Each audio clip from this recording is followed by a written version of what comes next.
En esta parte de este módulo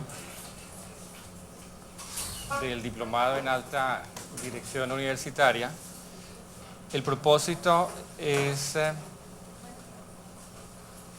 compartir con ustedes una metodología cuyo nombre genérico es este, de disolver problemas.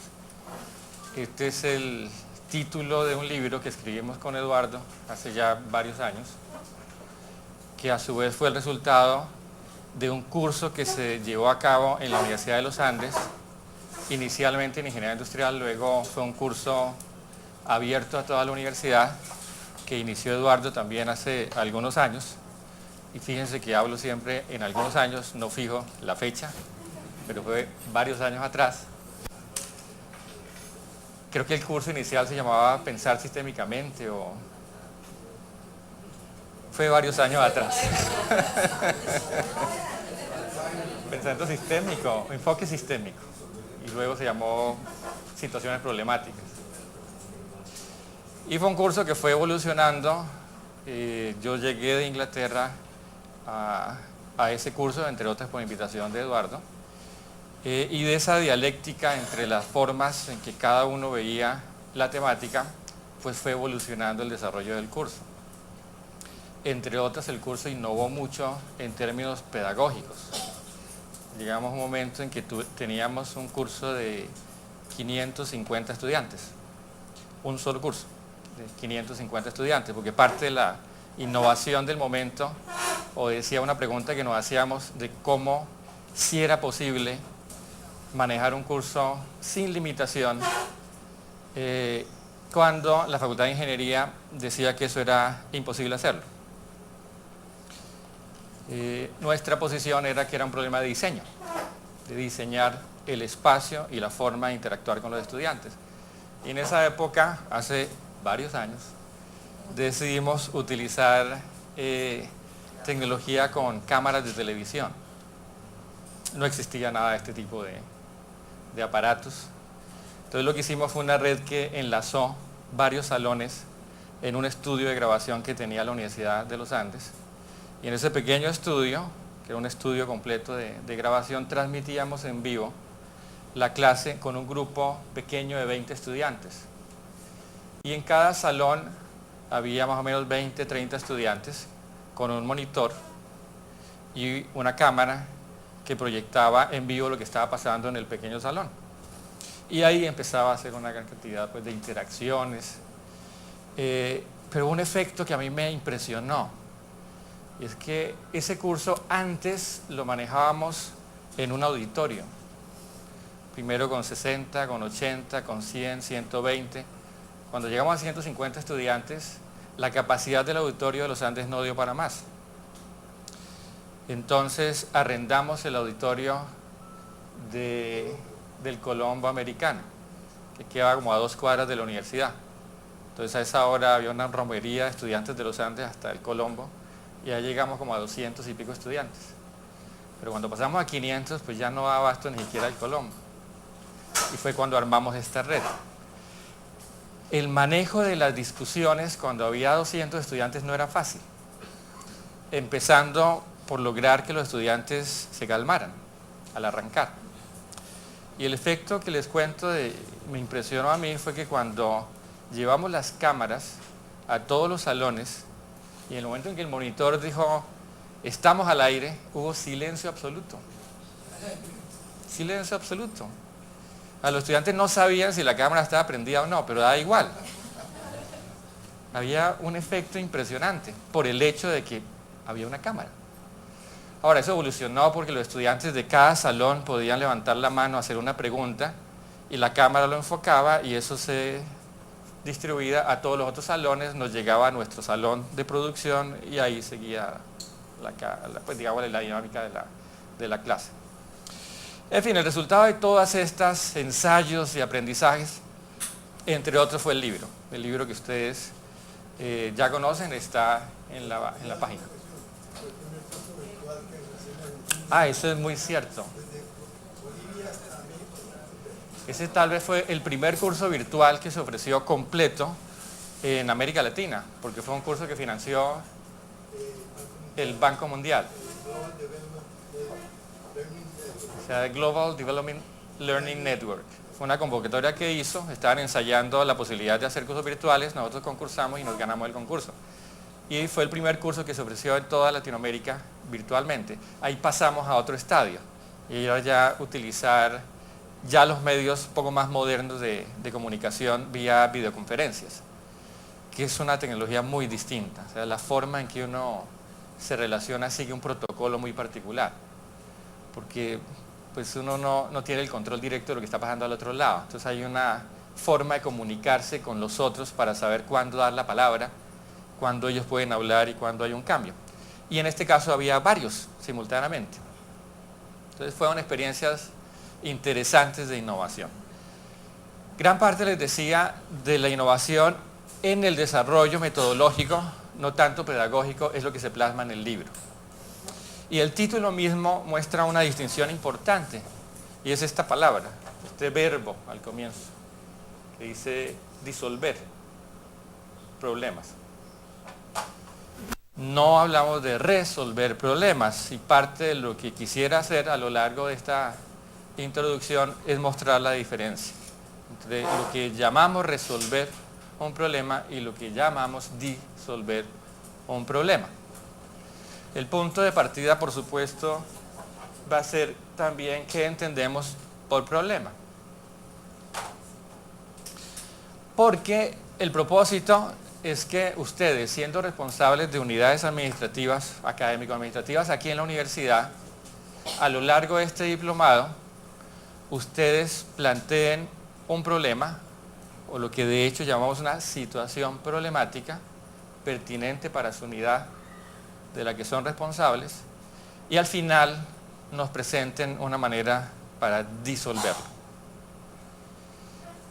Probablemente durante la sesión de hoy alcancemos a llegar a que algunos de ustedes formulen borradores de esas situaciones problemáticas. Si no alcanzamos, es parte del trabajo que les pediríamos que hagan para la siguiente sesión. En ese ejercicio ustedes van a darse cuenta que cada problema o situación problemática que ustedes planteen o formulen, es necesaria verla en el contexto de toda la universidad. Y esa doble visión siempre de lo local en un contexto más global es muy importante, porque el fraccionamiento de solo ver lo local sin tener en cuenta lo global, pues es lo que tal vez dificulta mucho la resolución de problemas hoy en día. Todas las unidades académico-administrativas de esta unidad están ligadas, están relacionadas, unas más que otras. Y la relación está escondida en la estructura tradicional jerárquica del organigrama. Esas relaciones se dan por fuera de ese organigrama, se dan en conversaciones recurrentes, formales o informales. Y reconocer esas relaciones es muy importante, porque es en ese contexto de relaciones que precisamente emergen esas situaciones problemáticas. Entonces el propósito es ir hacia allá, que ustedes finalmente puedan identificar esos problemas pertinentes a su unidad académico-administrativa y luego planteen al final del diplomado una forma para disolverlos. ¿Cómo hacerlo? Es lo que queremos desarrollar en la sesión de hoy. Una metodología, una serie de pasos que no son lineales, pero que si se siguen, nos parece que sirven de guía para plantear estas posibles formas de disolver situaciones problemáticas. Como decía, el punto de partida es responder esta pregunta: ¿qué es un problema? Como hay diferentes formas de definir lo que es un problema, pues me gustaría escuchar algunas de las que ustedes, a las que a ustedes les viene a la cabeza. Cuando escuchan hablar de un problema o conversan sobre un problema, ¿sobre qué están hablando? ¿Sobre algo desconocido? ¿Qué más? Una molestia. Una situación que no permite llegar rápidamente al objetivo. O sea, que está algo lejos de un objetivo. Una situación factible de estudiar ¿Cómo? Una situación factible de estudiar. Una situación factible de estudiar. Factible de estudiar. Interesante esta última. ¿Quién la dijo? Marta. Situación factible de estudio. Porque fíjense que esta como tal no tiene una connotación negativa. Y digo que es interesante porque para nosotros un problema no necesariamente tiene una connotación negativa. ¿Tú dijiste una pregunta? Una pregunta.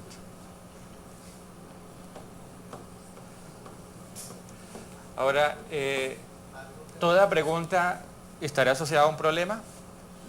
¿Todo problema tendría una pregunta asociada? ¿Sí en los dos sentidos?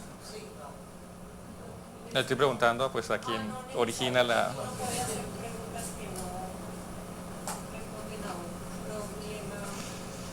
¿Cómo te llamas? Esa fue una pregunta. Y no necesariamente un problema, exactamente lo que estás diciendo. Pero probablemente cuando hablamos de problemas, sí podemos partir de formular una pregunta. O sea, puede que haya una asociación. ¿De acuerdo? Diego. Pero mi pregunta era, ¿qué es un problema?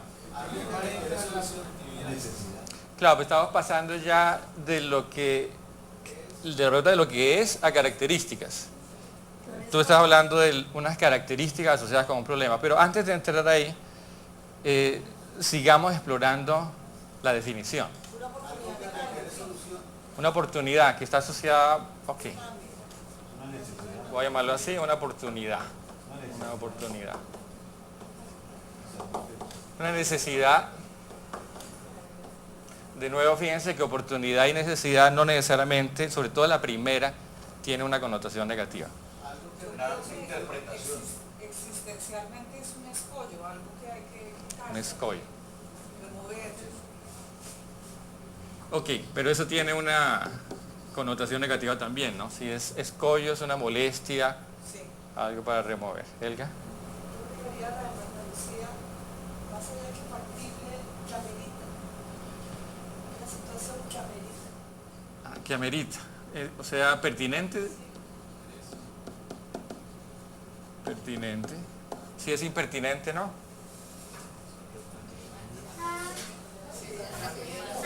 Pero lo que entiendo, lo que tú dices es que el problema se formula o se plantea siempre desde la perspectiva de alguien.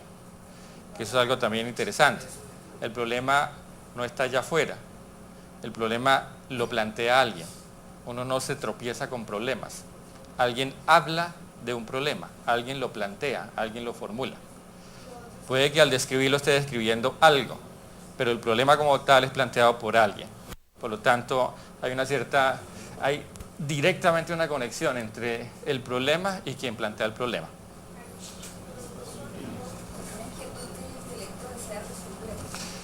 Sí, claro, cuando tú dices el intelecto, ahí desaparece la persona, como si el intelecto fuese algo ajeno, ¿no?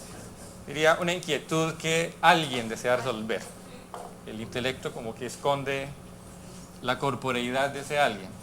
Una inquietud. Inquietud. Es la interpretación de algo, la interpretación de una situación. La interpretación ¿y toda interpretación sería problemática? Pero yo creo que no llevamos un problema porque de todas maneras pueden haber varias interpretaciones. De alguna manera se debe llegar a la solución. Pero en ese caso lo que sería problemático es la no coincidencia de las diferentes interpretaciones. Pero el ejercicio de interpretar sería problemático. Que puede que sea difícil para quien quiera hacer la interpretación, pero el ejercicio de interpretar probablemente no es en sí mismo una definición de problema. Puede ser un conflicto de intereses o un dilema. Un dilema, un conflicto de intereses. Ok, dilema. Dilema. ¿Algo más? Estamos prolíficos. Una situación factible de mejorar. Situación factible de mejorar, sí, creo que estaría asociada con la oportunidad. Ok. Una situación cambiante. ¿Y toda situación cambiante sería problemática? Es probable que no. Si dice que es probable, la probabilidad admite todo un rango, entre otros la probabilidad de 0. Es una situación en la que se puede descubrir una limitación o una incapacidad. Incapacidad, ok, o sea que está en este rango de lo que es molesto, un escollo, una incapacidad. Y fíjense que a propósito de esto, a veces se suele plantear un problema como la incapacidad de algo. Entonces, falta algo y se plantea el problema como la falta de algo. Necesitamos esto y la necesidad de no tenerlo se plantea como lo problemático.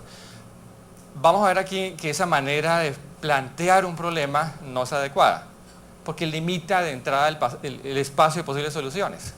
Si el problema es la falta de algo, ¿cómo se resuelve? Pues proveyendo aquello que falta. Dime, Francis. Se me ocurre que es como un enunciado de la realidad, ¿no? Como se ve la realidad y esa forma como se luce en el ¿Todo enunciado de la realidad será problemático? pues no todos. No todos. Entonces, ¿cómo lo refinarías más? Sí, porque yo creo que el problema no existe hasta que no se enuncia. El problema no está. El problema no está. Es una creación de alguien que lo está enunciando y dice, eso es un problema. ¿De acuerdo? Antes no existe. Es lo que estamos diciendo ahora. El problema lo formula alguien. Pero aceptando eso, que alguien formula un problema, la pregunta ahorita es ¿qué es un problema? Para mí sería un enunciado de una realidad que no está ligada o no está en armonía. No está en armonía. Ok. O sea que hay una especie de falta de armonía. Que falta entre comillas.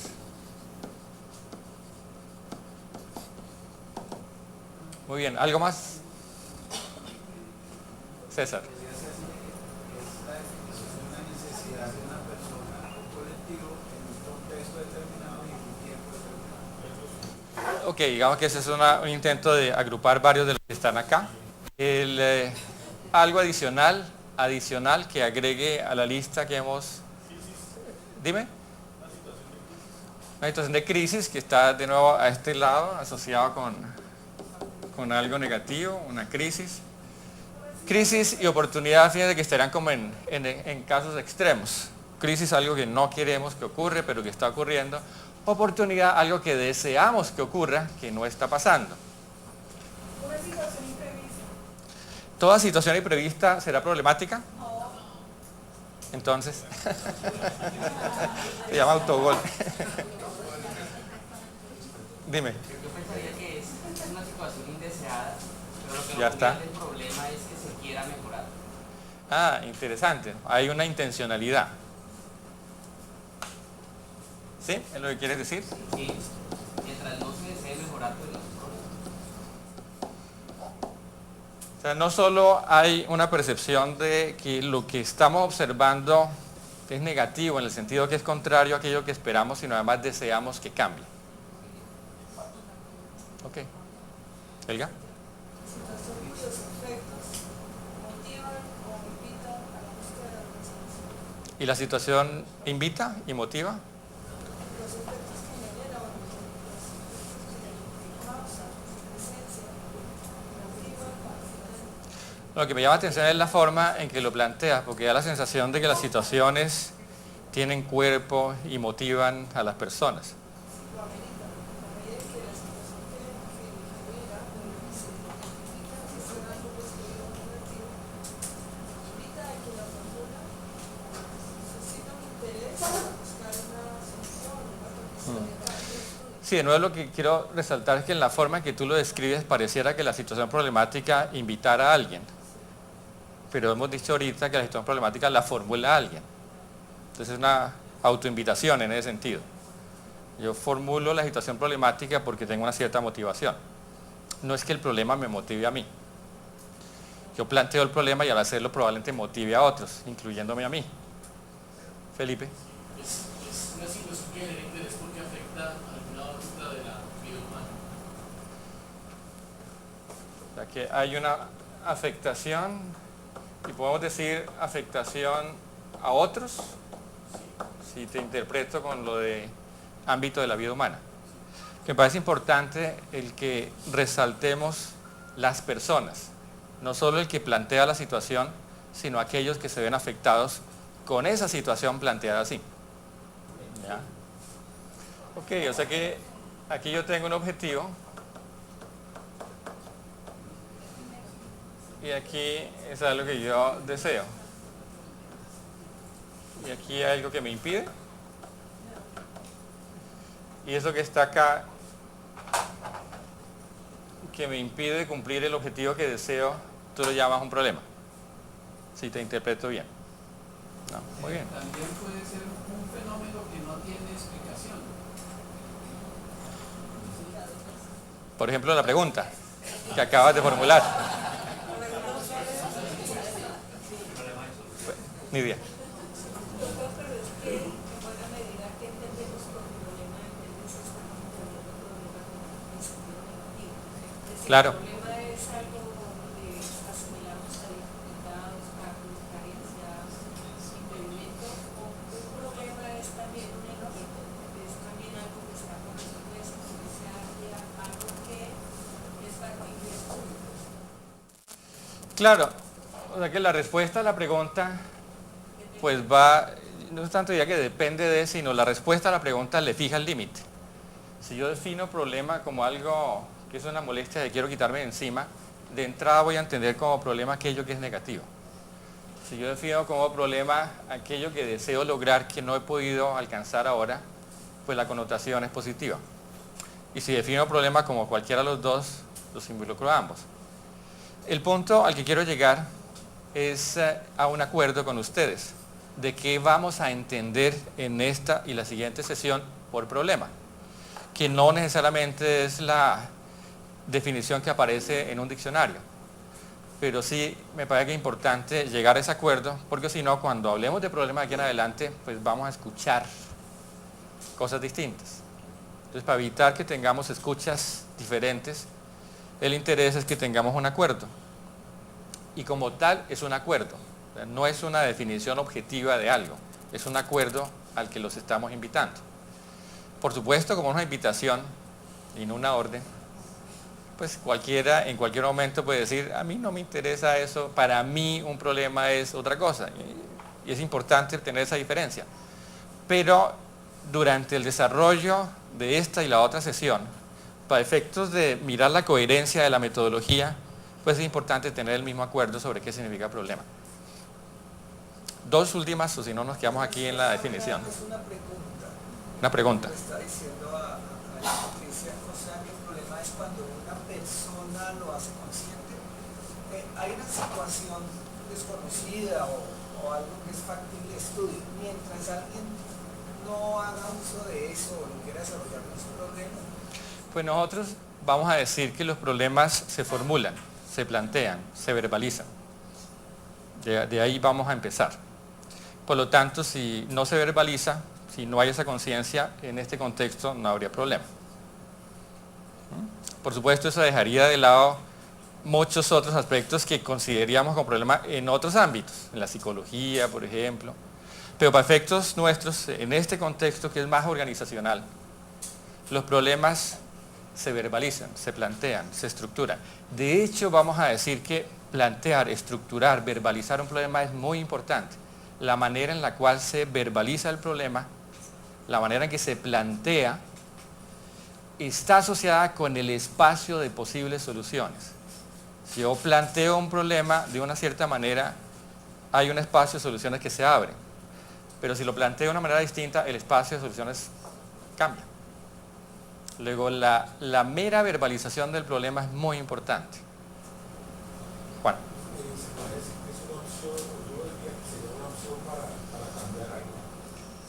Opción para cambiar algo, ok. Estaría asociado con oportunidad. Muy bien. ¿Algo adicional a esto que sería, Pues yo Laura? creo que el problema es siempre un problema para alguien. O sea, y en los dos sentidos que hay ahí. El problema es siempre un problema para alguien. Sí, o sea, y sin ese alguien, pues, eso no se configura como problema. Cierto, en el sentido de que hay esa conexión que no puede separarse entre el problema y quien lo plantea. Sí. Digamos, eso no responde a la pregunta de qué es, pero sí refuerza la idea de que problema y formulador del problema van de la mano. Bueno, vamos a plantearles una definición como invitación a este acuerdo de qué entendemos aquí por problema. Y la manera en que lo planteamos es esta. Decimos que un problema es una brecha que percibimos entre aquello que observamos y aquello que esperamos en un dominio de acción. Y aquí está en negrilla y subrayado los elementos que a juicio nuestro son más importantes para entender esta definición. El primero es este.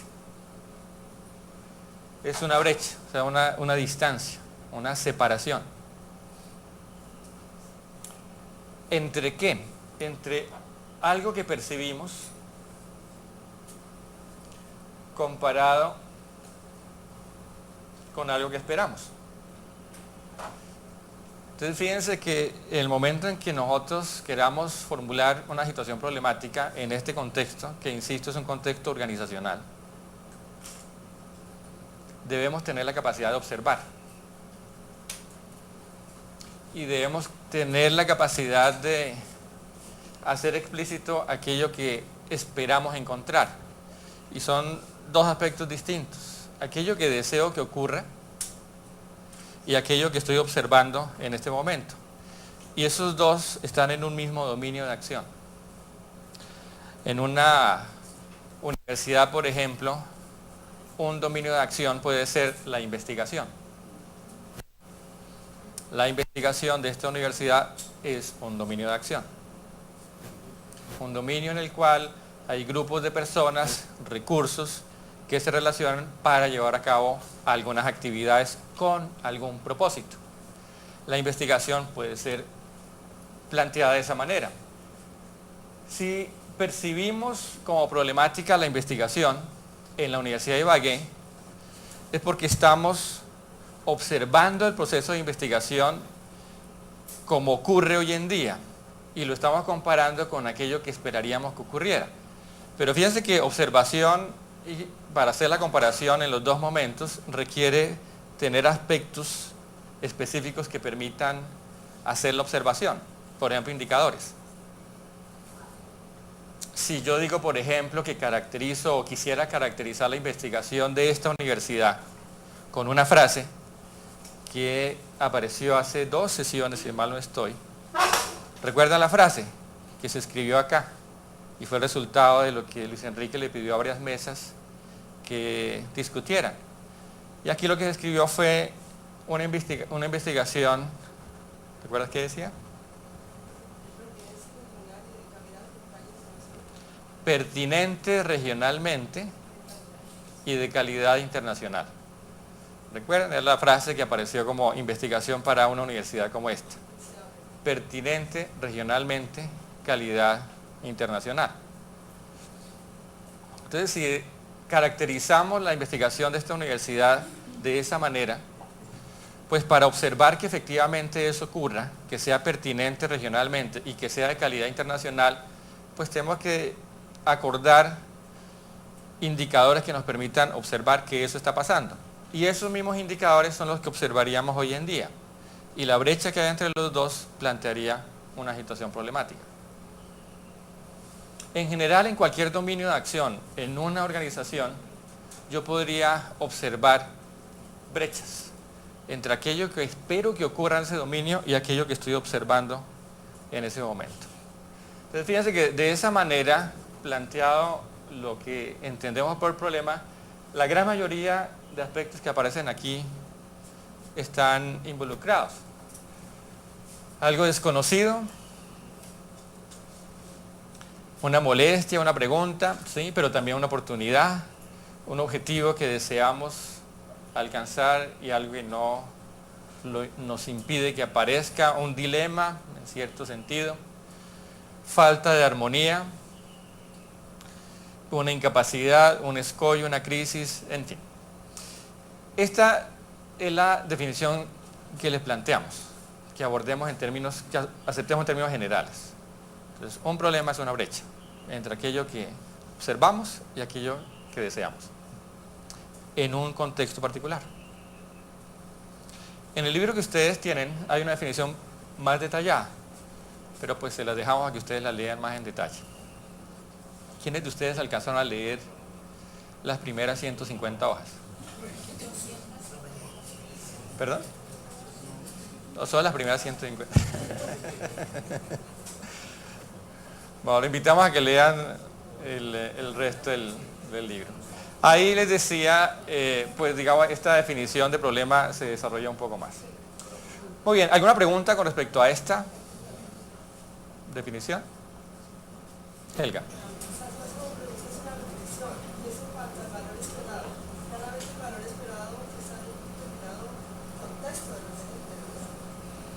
Por supuesto. Fíjense que aquí el observador está implícito en la formulación del problema, porque es alguien el que percibe la brecha. Luego, ese alguien es el que tiene la capacidad de observar aquello que está ocurriendo y de plantearse aquello que desea. Ese observador puede ser un observador individual o grupal. Entonces puede ser o una persona, o un grupo, o toda la organización.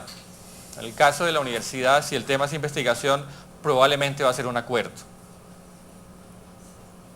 Laura.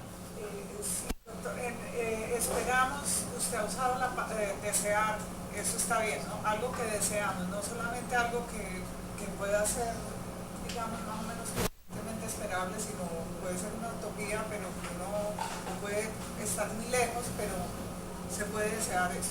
Sí, de hecho, vamos a acotar el término utopía más adelante, porque esto que aquí estamos llamando esperamos, en un ratito lo vamos a llamar un diseño idealizado, es el término técnico, y el diseño que idealizamos es producto de un sueño, pero un sueño que no es utópico.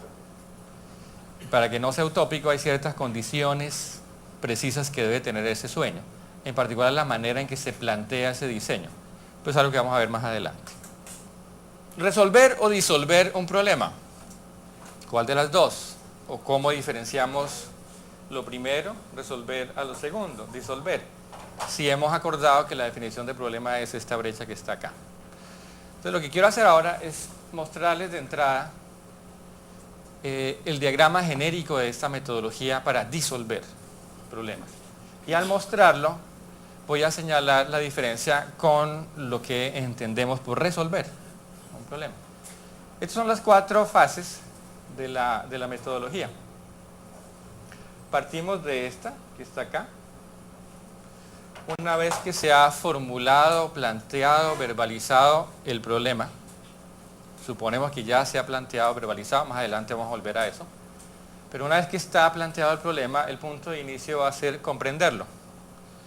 Y vamos a ver más en detalle qué entendemos por comprender, por ese verbo, comprender en este contexto. Pero de ahí arrancamos, comprender esa situación problemática. Y hay varias herramientas para desarrollar esta comprensión. Pero una vez que hacemos esta fase, que puede tomar tiempo dependiendo de qué tan compleja sea la situación problemática, el siguiente paso es dejar en remojo esa comprensión, y esa comprensión queda escrita en un texto que aquí se llama un texto enriquecido. Y de nuevo más adelante vamos a aclarar por qué se llama enriquecido, qué es lo que enriquece ese texto. Pero igual es un texto. Ahora ese texto queda en remojo. Sí, lo dejamos ahí.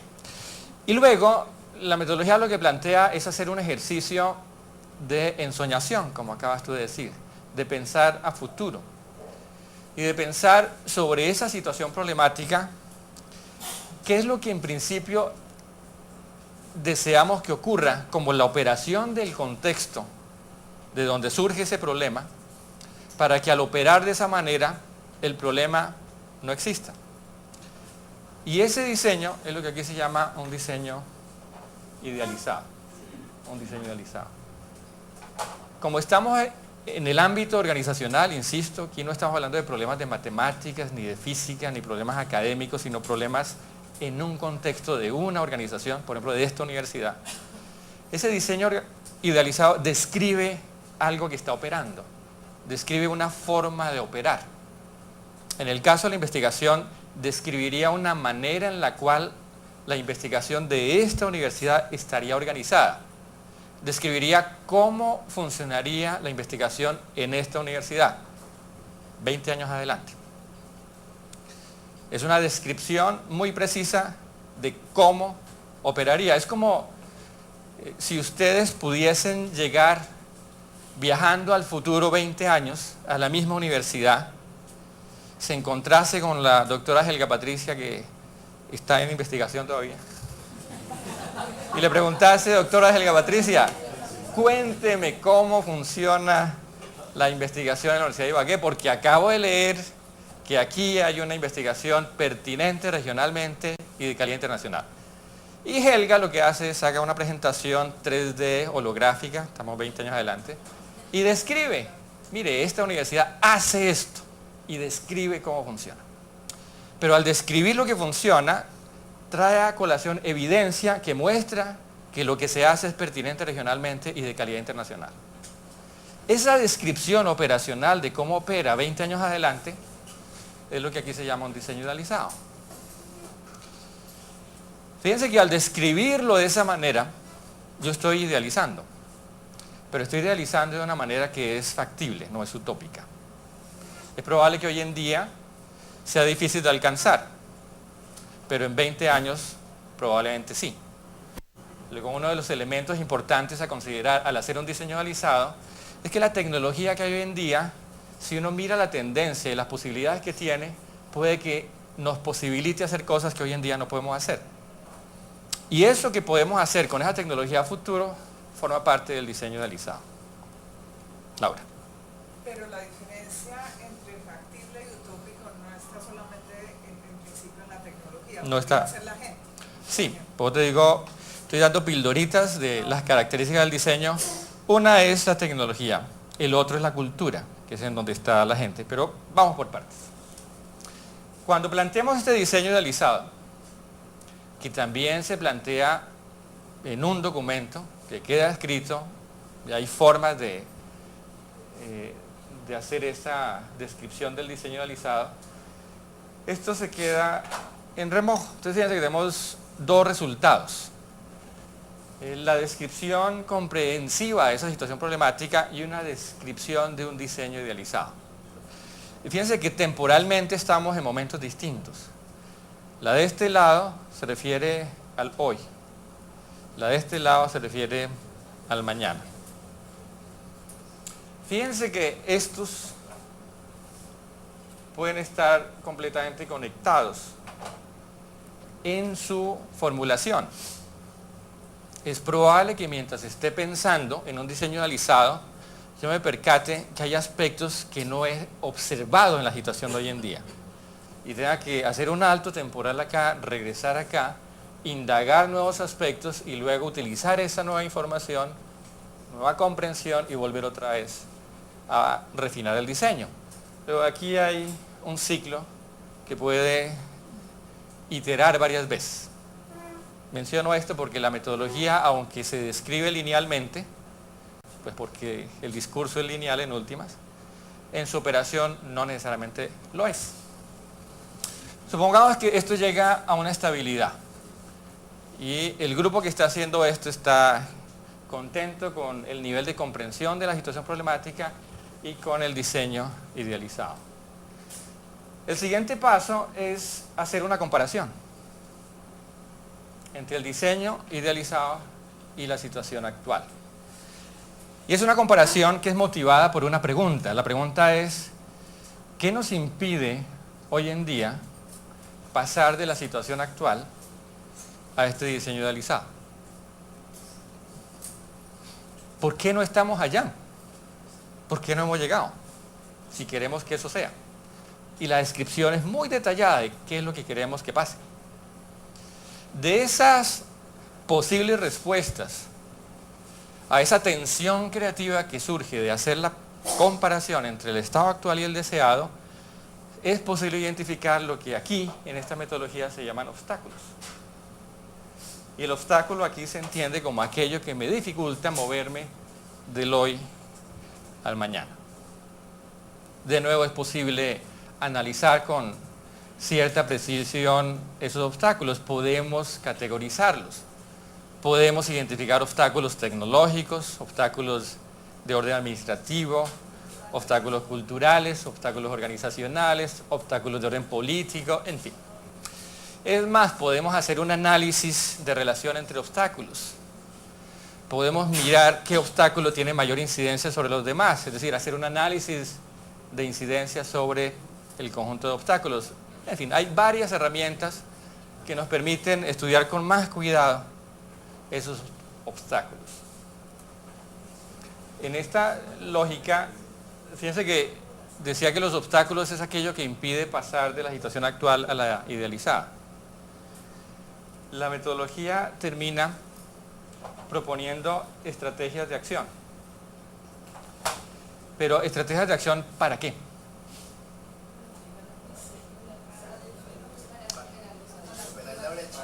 Estrategias de acción para eliminar estos obstáculos. Ese es tal vez el punto de fondo que marca la diferencia entre resolver un problema y disolverlo. Porque fíjense que lo que estamos haciendo acá es proponiendo hacer algo que no apunta a resolver el problema. Esta es la gran diferencia. Lo que estamos proponiendo es hacer algo que elimine obstáculos. Resolver un problema, ¿qué sería? Sería formularlo, comprenderlo, estudiar causas, consecuencias, características, implicados, etcétera, etcétera, que es toda esta parte. Y una vez que hacemos eso, empezar a pensar cómo lo solucionamos. Entonces, si lo planteo en términos de causas, entonces automáticamente yo diría, pues eliminemos las causas. Si ves el problema y A lo causa, pues elimino A. Ahí está. Si el problema es que falta algo, como recursos, pues proveo el recurso y se doble el problema. Si el problema es que hay una inconsistencia entre algo y otra cosa, pues elimino la inconsistencia y el problema se resuelve. Resuelve. Todo es resolver. Entonces, si lo que hago yo es atacar directamente el problema, ya sea en sus causas o en la manera en que entiendo yo que está ocurriendo, esa estrategia es lo que llamo resolver el problema. Yo enfrento el problema directamente. Y es la estrategia más común, más tradicional, la que tal vez nos forman desde pequeños, en los colegios. Este es el problema, resuélvalo. Haga algo directamente. E incluso en nuestra tradición aristotélica, los problemas siempre se asocian con causas. Y casi que siempre aparece la pregunta, bueno, ¿qué causa el problema? Que es una pregunta completamente válida en el mundo de Newton. No solo de Newton, de la física que planteó, sino del ámbito de las ciencias exactas. Pero cuando nos movemos al ámbito organizacional ya no estamos ni en la física, ni en el paradigma newtoniano. Y en las ciencias sociales, y en particular en el ámbito organizacional, la pregunta por las causas no tiene sentido. Y no tiene sentido porque en los fenómenos sociales, y en particular en los organizacionales, es muy común que las relaciones sean circulares. A causa B, causa C, causa D, causa A. Y eso es muy típico. Doctor, un ejemplo de solución y un ejemplo de resolución. Por ahora quisiera mostrar la diferencia conceptualmente. Y ahorita entramos a los ejemplos. ¿Es claro en el diagrama la diferencia? Porque resolver es esto. Es una vez que comprendo la situación, planteo una estrategia de acción. Entonces paso de aquí a acá. Esto se llama resolver. Entonces el proceso de resolver, ¿en qué se basa? En comprender muy bien el problema y normalmente en comprender las causas del problema. Y una vez que entiendo cuáles son las causas, planteo soluciones. Y la solución es elimine las causas. ¿Qué es disolver? Disolver es comprender la situación, olvidarse de lo que son causas faltantes, etc., y hacer este ejercicio prospectivo de un diseño idealizado. Y fíjense que en este diseño idealizado, cuando se plantea en la operación ese diseño idealizado, se plantea de tal manera que lo que está aquí desaparece. Esa es la esencia del diseño idealizado. Yo lo planteo de tal manera que el problema que ya comprendí no aparece. Hoy en día vuelve a ser problema algo que hace 20 años era problemático y había empezado a resolverse, y es el hacinamiento en las cárceles. Y lo traigo a colación porque apareció nuevamente en las noticias la semana pasada. El hacinamiento en las cárceles es un problema que yo en particular me he metido mucho en los últimos 20 años. Y hay una especie de ciclo, que aparece, desaparece, aparece. Estamos en el ciclo en donde apareció. Cuando ustedes se van varios años atrás y ahí está, y está desde hace 50 años. Pero ahí está. El hacinamiento carcelario es una situación problemática. Claramente describimos algo que no deseamos que ocurra. Un diseño idealizado, ¿qué sería? Sería una descripción de la manera en que operaría el sistema penal colombiano, no las cárceles, el sistema penal colombiano, de tal forma que no hubiese hacinamiento. Ese es un diseño idealizado. Si el sistema penal operase de tal manera que los reclusos que son enviados a las cárceles, el número total es inferior a la capacidad completa del sistema penitenciario, pues no hay hacinamiento. Esa descripción es el diseño idealizado. Entonces fíjense que si esto ocurre y hacemos el ejercicio completo de identificar obstáculos y estrategias, y las estrategias eliminan los obstáculos, ¿qué va a pasar? Si lo que yo hago de aquí en los siguientes 5 años elimina todo aquello que me impide pasar del sistema penal actual al sistema idealizado, lo que va a ocurrir es que en 10 años vamos a estar no acá, sino acá. Y por definición, si el sistema opera aquí, ¿qué pasa con el hacinamiento? No existe, se disuelve. Esa es la esencia de la metodología. Esa es la diferencia con resolver. ¿Qué es lo que hemos hecho en el sistema penitenciario en los últimos 50 años? Tratar de resolverlo. ¿Cómo? Más cárceles, reducir las penas, porque si yo reduzco la pena, la rotación es menor, luego la gente sabe más rápido. Casa por cárcel. Brazaletes electrónicos fue una propuesta que hicimos nosotros hace 15 años, que efectivamente empezó hace unos 5 o 6 años, que tiende un poco hacia un diseño idealizado, un poquito, porque utiliza solo la parte de tecnología. Entonces, fíjense cuál es la diferencia. Entonces, resolver el problema yo lo ataco directamente. Disolverlo requiere un ejercicio prospectivo de fondo. Y una vez que yo lo hago, las estrategias de acción son muy distintas. Lo que yo propongo hacer hoy en día es muy distinto, si resuelvo o si disuelvo. Si estoy resolviendo, lo que propongo hacer hoy en día es algo que afecta directamente el problema. Eso es resolver. Si lo que propongo hoy en día es algo que no necesariamente afecta el problema, sino unos obstáculos, pero que me permiten moverme de aquí a acá, el problema desaparece. Eso es disolver. ¿Es clara la diferencia? O sea que cuando se resuelve, cuando se opta por resolver problemas, no resolverlos, lo más seguro es que ese problema tienda a aparecer en el futuro porque los obstáculos de alguna manera están ahí.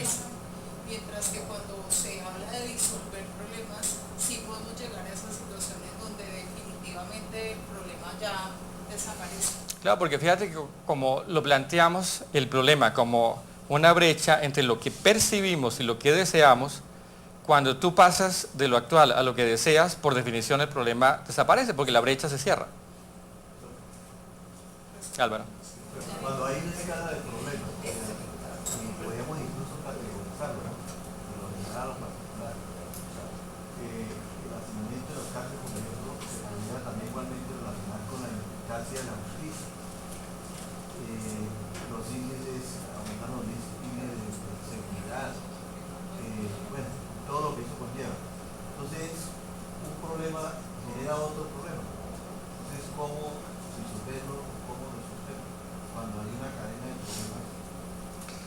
Pero si la diferencia es clara, yo creo que la pregunta de cómo resolverlo o disolverlo no debe hacerse, porque lógicamente son cosas distintas. No es lo uno o lo otro. Son decisiones metodológicas que yo tomo que son excluyentes. Ahora, en lo que tú dices de la conexión de problemas, por supuesto que eso se da, y tal vez es lo que más impide que estrategias de resolución no operen, porque el problema se ve aislado. Entonces el problema del hacinamiento carcelario se ve en las cárceles, pero el problema del hacinamiento, como bien dices tú, es parte de la operación de todo el sistema penal. El sistema penal no incluye únicamente a los jueces, incluye la convivencia ciudadana, va hasta allá. Pero cuando se observa como un sistema total y el diseño apunta a la operación de ese sistema total, es cuando tenemos más chance de disolver, que si lo que uno hace es ver el problema individual.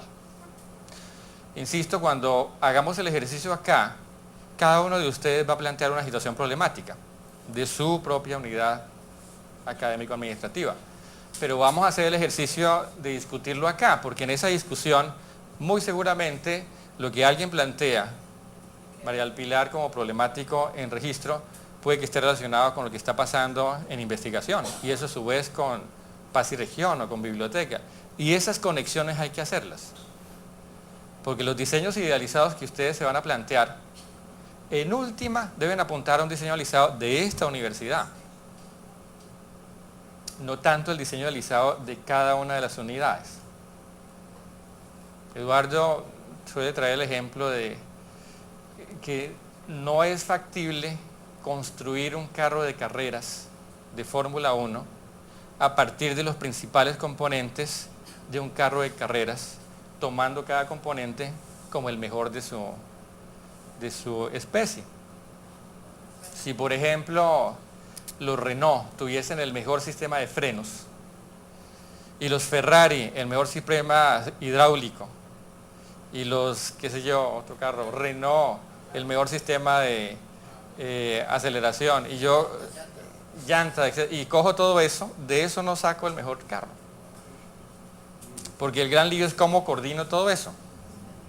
Metafóricamente eso, cuando se pasa a una organización como esta universidad, si ustedes pensasen en tener el mejor sistema de registro, independientemente, del mejor sistema académico en vicerrectoría, independientemente, del mejor sistema de investigación, y cada uno trabajase independiente de cómo hacerlo lo mejor posible, la suma de eso no necesariamente va a ser la mejor universidad.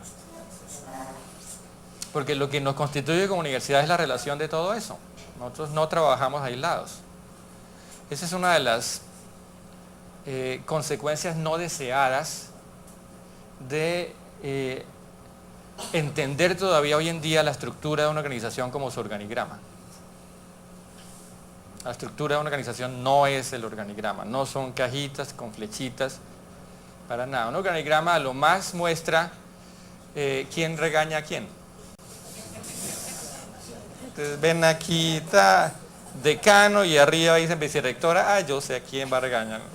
Va. ¿Sí? O rectoría, cada secretaría general, rectoría. Es lo que suele llamarse a quién se reporta. Que incluso en la práctica tampoco funciona. Porque esos reportes son cosas formales, pero las conversaciones son más fuertes que esos reportes. Esos reportes suelen usarse ya cuando hay un regaño fuerte. Entonces, ese contexto es clave. O sea, aisladamente no es posible. Y creo que es a lo que tú te refieres.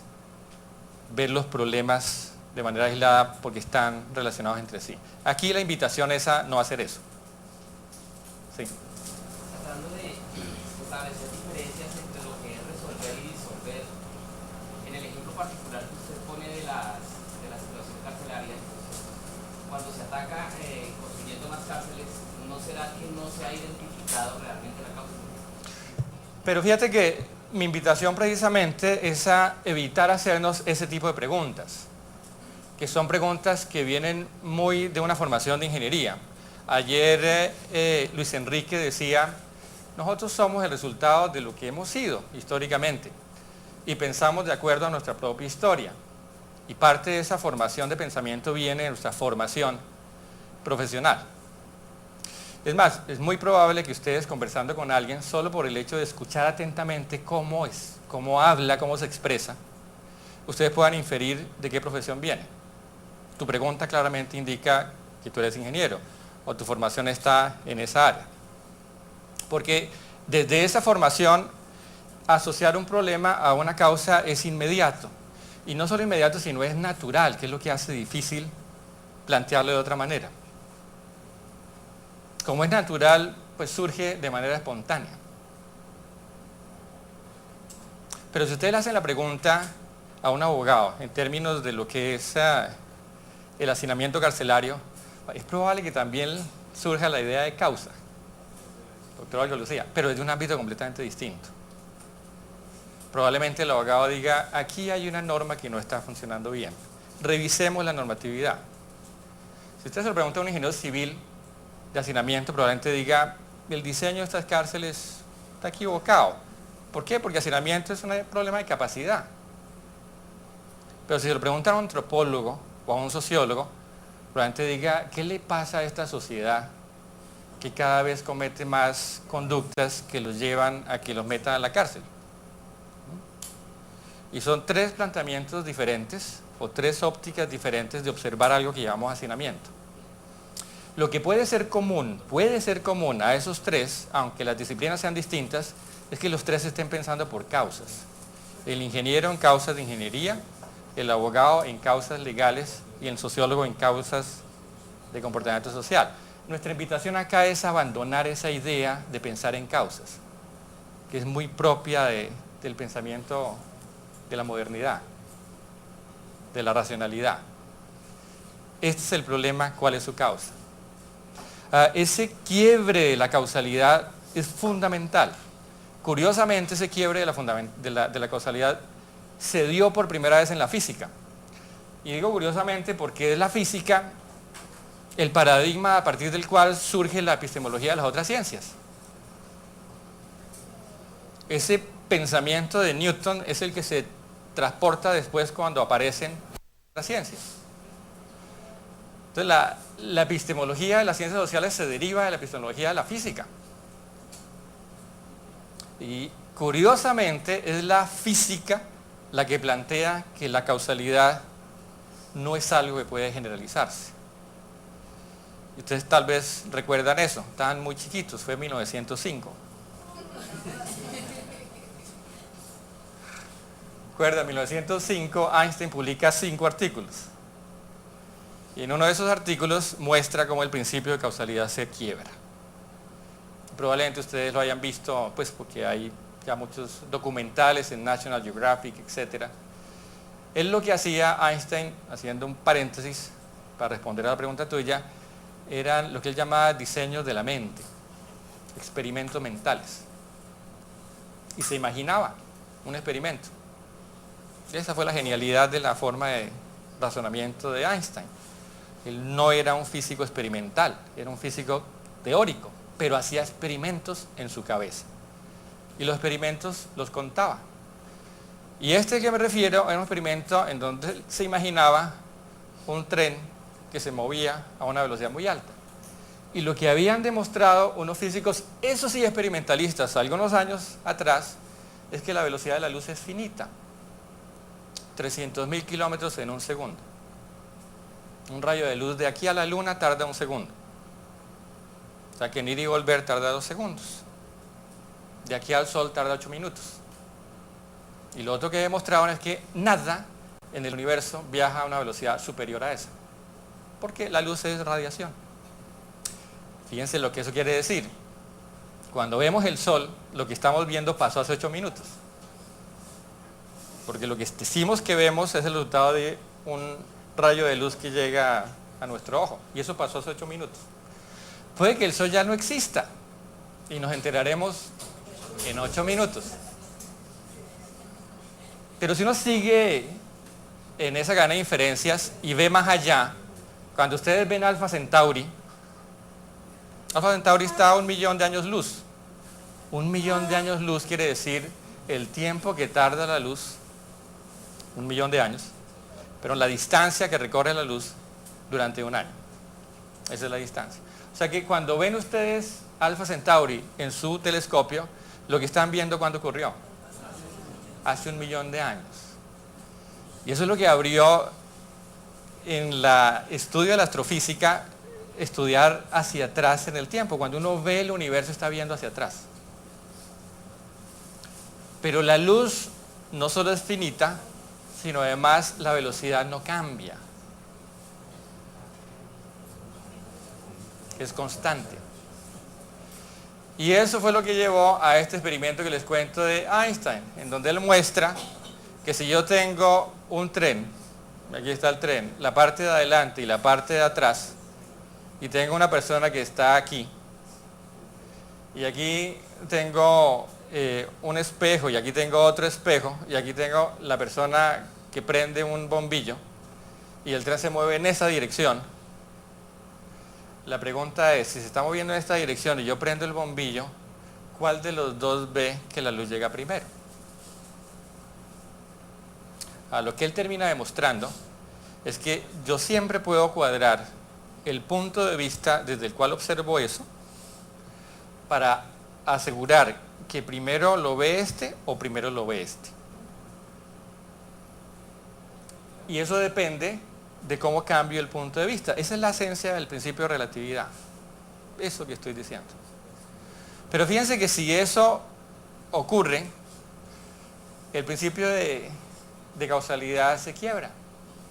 ¿Por qué? Porque la esencia de la causalidad es que algo pasa antes que otra cosa. Y aquí lo que estamos diciendo es que yo siempre puedo encontrar una perspectiva desde la cual dos eventos que en principio alguien los ve como simultáneos, otro no los ve como simultáneos. De hecho, uno puede ver que A ocurre primero que B y otro puede ver que B ocurre primero que A. Y eso se da en la física. Sin embargo, en las ciencias sociales eso no se altera. Ni siquiera en las ingenierías. Y por eso hoy en día sigue surgiendo la pregunta en ingeniería, bueno, se me cayó este puente, ¿qué causó la caída del puente? No, y es probable que ustedes puedan encontrar en términos físicos qué pasó. Pero incluso en términos no físicos, si alguien se llevó parte de la plata para que le pusiesen más o menos cemento, ¿eso no fue causa? Y si yo sigo preguntándome, arma una cadena infinita de causas. Y en el derecho penal aparece exactamente igual. El problema es la responsabilidad. Entonces ustedes van en su carro, manejando, dan vuelta a la esquina y pasa alguien en la calle, ustedes lo atropellan y la persona muere. Yo fui responsable y el derecho penal ¿qué hace? Empieza a preguntarse por las causas. ¿Qué causó el que yo fuese el responsable de atropellar a él? ¿Y fue que el que yo pasé por ahí o es que el señor atropelló al carro? Y de ahí empiezo a buscar causas y la cadena causal puede ser infinita. Ahora es un problema que ha resuelto el derecho desde el ámbito del derecho. Pero insisto nuevamente, aquí la invitación es, en el ámbito organizacional y en el social en particular, no nos centremos únicamente en causas. Digamos que la pregunta es difícil de quitarse de encima porque es parte de la manera en que nosotros fuimos formados. Vamos a ver con ejemplos más adelante cómo esa visión causal puede hacer que el problema sea cada vez más difícil de resolver y por lo tanto de disolver. Nidia.